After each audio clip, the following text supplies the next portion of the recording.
A lot of DBs hear coaches say you need to have a plan when you line up.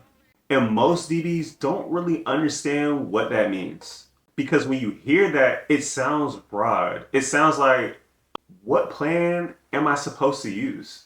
But a plan in press is actually very simple. A plan is just this. What am I going to do to this receiver when the ball is snapped? That's it. Nothing more than that. Now, once you answer that question, everything else falls into place because that idea leads directly to technique. If the ball snaps, I might inch back, I might step kick, I might quick jam. Plans also change over the course of the game. You're not locked into one answer forever. Now let's look at this rep. This DB is lined up in press, and at the snap, he quick jams. So the question becomes, why? His thought process could be, well, it's the first day of one-on-ones. I don't know what this receiver does at the line. I want to dictate the rep early. Or I want to use my arm length as soon as possible. That's a plan. Now let's talk about the quick jam itself. At its core, a quick jam is about getting the receiver to declare early. You want him to show you which way he's releasing. And you do that with your eyes, feet, and hands in that order.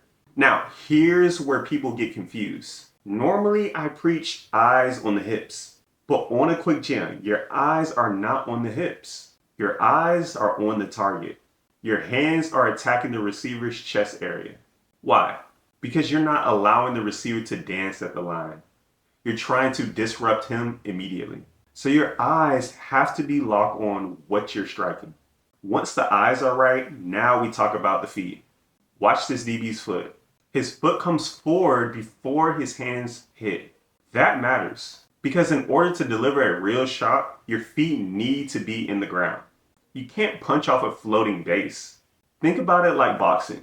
When you throw a jab, one foot comes forward, both feet hit the ground. Then the punch is delivered. Same concept here. Now let's talk about foot position because this is a detail most DBs miss. Your feet should create a 45-degree path. The path tells the receiver, this is the direction you're allowed to go. So in this rep, if the DB wants the receiver to go inside, the DB's right foot should be very slightly outside the receiver's right foot. That foot position removes options. Now, good eyes and good feet lead to great hand placement. And now the punch comes with force. Here's my contrarian belief about quick jamming. I'm not a fan of quick jamming with my outside hand. I prefer quick jamming with my inside hand because quick jamming with the inside hand forces the receiver outside and allows me to use the sideline as my help. When you quick jam with your outside hand, look at your hips and feet. They're fully committed in that direction. They're locked. That means if this receiver releases outside and somehow wins, it's going to take you longer to recover. Now you have to open your hip, bring your foot forward or speed turn. And all that takes time.